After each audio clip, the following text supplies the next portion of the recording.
Kendrick Bourne recruiting Brandon Aiyuk to the Patriots?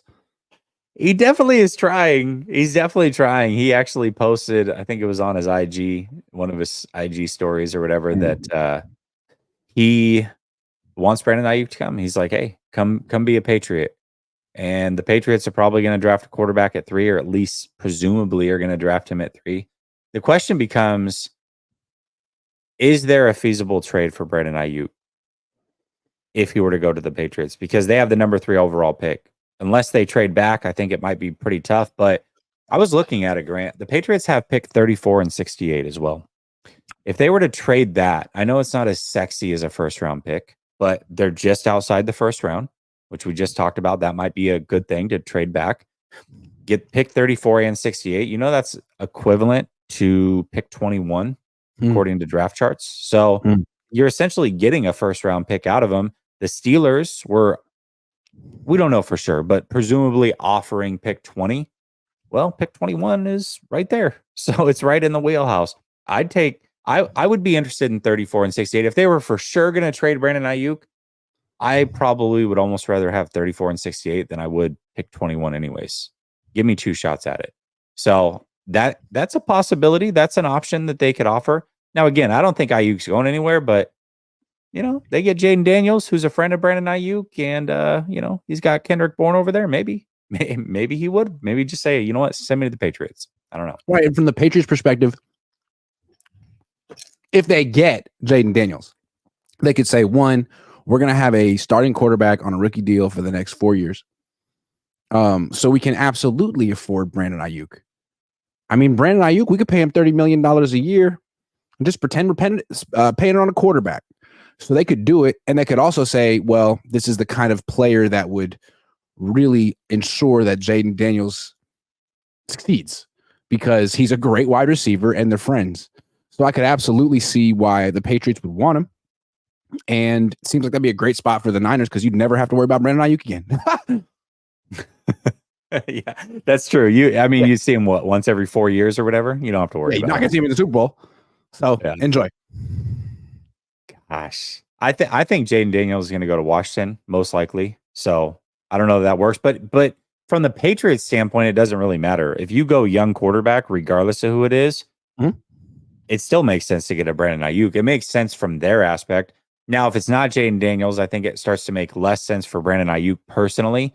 Maybe all of a sudden he wouldn't want to go over there. For the 49ers, I mean, I don't know. I don't know if any trade for Brandon Aiyuk makes a ton of sense, but if he's asking for 27, 28 million, maybe it does. I don't know. This is going to be interesting. It's going to be an interesting time. I do think that they get in and out of this draft without trading him, but golly, man, it's there's enough smoke there where I'm a little bit nervous as a Brandon Aiyuk fan. Well, here's, I think, the question. It's just a business question. How many teams have a top 5 highest paid quarterback,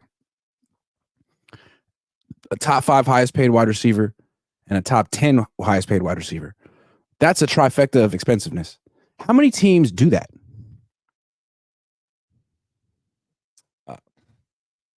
None right now. None. So the Niners could be one, or they could say, you know what, we love Brandon Aiyuk. We wish we hadn't paid Deebo Samuel. We did pay Deebo Samuel. We can't get out of the Deebo Samuel contract. Or they could extend Brandon Aiyuk and trade Deebo next year. Maybe that would make more sense. Yeah, that's the other thing. I know that we talked about Bowers earlier. I wouldn't be shocked if the 49ers love a receiver and go and get that guy and then get rid of Deebo next year either. You know what I mean? Like I could see that happening as well. The 49ers are just, they're wild, man. They're unpredictable at times. And whenever you think you've got it figured out, it's like, no. You think we're zigging? Yeah, we're going to zag. We're absolutely trading everything we got and going and getting what we think is an elite wide receiver and pairing him with Brandon Aiyuk. Sayonara, Deebo. You got one more year with us. Jeez, man. Okay. I mean, I would kind of understand it. It's not like Deebo Samuel is getting better or he's going to be elite in 2 years. He's already past his prime. If we're being brutally honest here, he's still an excellent player, but he's past his prime and he's only going to go one direction from here. So trade him next year. Get his replacement now. Or get his replacement next year. Either way. Kendrick Bourne, you're recruiting the wrong guy. You go get Debo. He's your guy. Yeah. Fish and Chip says overpaid quarterback Kyle Shanahan. Check out the mansion. Overpaid? Overpaid it, man.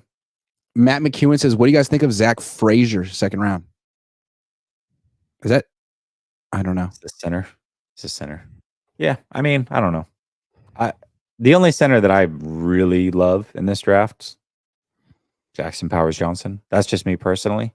Frazier might be really good, but I'd rather have Jackson Powers Johnson.